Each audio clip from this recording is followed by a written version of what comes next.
ইফতার কার্ডের চাহিদা অনেক বেশি। এখন ঈদ কার্ডের চাহিদা নেই।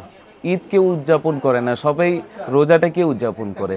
আগে আমরা ব্যবসা করতাম রাজার মতন, আর এখন ব্যবসা করি ফকিন্নির মতন। সত্যি বলতে কি, চাপটা এতটাই ছিল যে আমরা অন্যান্য কাজ ফেলে সেই কার্ডের বিক্রিতে লেগে থাকতাম। অনেক দোকান ছিল যারা মনে করেন ডিসপ্লে করেনি, তারা বস্তা দিয়ে বের করে করে কার্ড সেল করতেছে, আর মানুষ দিব্যি কিনেও নিয়ে যেতেছে। তখন এগুলির সাথে একটা ইমোশন কাজ করতো। আর আমাদের এগুলি নিয়ে এখন আপাতত স্মৃতি ব্যতীত আর কিছুই নেই। অধিকাংশ দোকানের মধ্যে কিন্তু চাইলে কিন্তু মনে করেন কার্ডও পাওয়া যায় না। হয়তোবা এই লাইনের 20টা দোকানের মধ্যে একটা দোকানের মধ্যে কার্ড পাবেন যে কিনা আপনাকে দিতে সক্ষম। এখন ইফতার কার্ড যদি নেন, ইফতার কার্ডের চাহিদা অনেক বেশি। এখন ঈদ কার্ডের চাহিদা নেই। ঈদ কেউ উদযাপন করে না, সবাই রোজাটাকে উদযাপন করে, তাই খালি ইফতার কার্ড করে। ইফতার কার্ডও হয় দেখা যায় 500, 600, 700, 1000 পর্যন্ত নিয়ে থাকে। ইফতারের কার্ড আমাদের কাছে আছে 60 টাকা থেকে নিয়ে মনে করেন 2000 টাকা পিস পর্যন্ত। এখন যার যেমন চাহিদা, যার যেমন সাধ্য মতন সে নেয়। কার্ড রেডি করা থাকে, দেখা যায় মনে করেন ওই যে আপনাদের লেখা দিবেন, লেখা দিলে আমরা ওই রেডিমেড কার্ডের মধ্যে আপনার লেখাটা ছাপায় দিয়ে দিব। কেউ কারো জায়গা নিতে পারবে না। ঈদ কার্ডের যেই জিনিস ছিল এটা মূলত সময়ের সাথে সাথে বিলুপ্ত হয়ে গেছে, মানুষের চাহিদা কমে গেছে।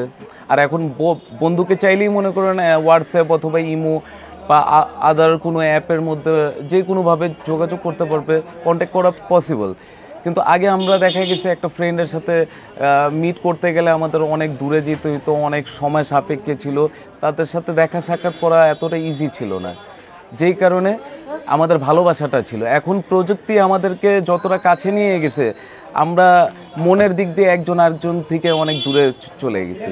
কেউ কাউকে ভালোবাসা দেখাইতে আসে না, খালি ভ্যালেন্টাইনে ওই যে দেখা যায় গার্লফ্রেন্ডের প্রতি ভালোবাসা দেখানো হয়, বই অথবা খাতার মধ্যে লিপিবদ্ধ পর্যন্তই শেষ। বন্ধু বান্ধবের প্রতি যে ভালোবাসাটা ছিল, সেই ভালোবাসাটা এখন হয়তো বা বিলুপ্তির দিকে। বন্ধু 2 মিনিটে হয়, 3 মিনিটে বন্ধুত্ব শেষ হয়ে যায়। আমাদের ক্রিয়েটিভ কার্ড সেন্টার 33/2 বাংলা বাজার হালিমা কমপ্লেক্স, এইখানে আসলে আমাকে পাবে। আগে আমরা ব্যবসা করতাম রাজার মতন, আর এখন ব্যবসা করি ফকিন্নির মতন। ঠিক আছে, আগে কাস্টমার ভাগাইতে হইতো, এখন কাস্টমার ডাকতে হয়। ঠিক আছে, তো পরিবেশটা এখন এরকম। এটা বিয়ের জন্য ইউজ হয়, দেখা গেছে মনে করেন ভিআইপি কোনো ইনভাইটেশনের জন্য ইউজ হয়, ইফতারের জন্য ইউজ হয়। মানে আপনি কি মধ্যে চান আপনি আমাকে বলবেন, আমি লেখা অনুযায়ী আপনাকে সাজায় চুজে এটাকে ছাপায় দিব। আর ব্যবসা বাণিজ্য কারোই আহামরি ভালো না। আমি দোয়া করি যেন সামনে সবার পরিস্থিতি স্বাভাবিক হয়ে যায়, আর আমাদের দেশটাও যেন স্বাভাবিক হয়ে যায়। কারণ দেশ থাকলে আমরা থাকবো, আমরা থাকলে বিজনেস হবে। আমি কালের বিবর্তনে দেখছি যে পুরনো জিনিসগুলি বারবার করে ফিরে আসে। আপনি গান বলেন, কাপড় বলেন, যে কোনো অ্যাক্সেসরিজ বলেন, সেটা সময়ের সাথে সাথে দেখা গেছে পুরনো হয়ে গেছে, ওই জিনিসগুলি আবার ঘুরে ফিরে আবার কোনোভাবে আসছে নতুনের মাধ্যমে। তো আমরা তো চাই যে মনে করেন আমাদের ব্যবসা ভালো থাকুক।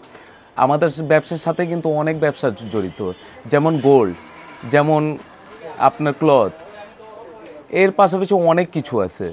আমি আশা করতে পারি, কিন্তু আশাটা কবে মনে করেন পুরো হবে আমি জানি না। আমি আশাবাদী ইনশাল্লাহ হবে।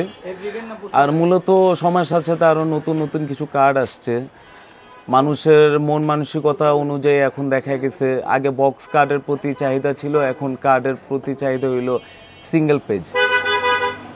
তো হয়তোবা এরকমভাবে পরিবর্তন হইতেই থাকবে মানুষের চাহিদা। মানুষ কালের বিবর্তনে হয়তোবা অনেক কিছু পরিবর্তন হবে, কিন্তু যেটা থাকার সেটা থেকে যাবে। আমি আশাবাদী সেই আমাদের বাল্যকালের স্টোরি যেগুলি ছিল যে ঈদ কার্ডের, সেই জিনিসগুলি আবার ফিরে আসবে, আমাদের ছেলেমেয়েরা আবার এগুলো দেখবে।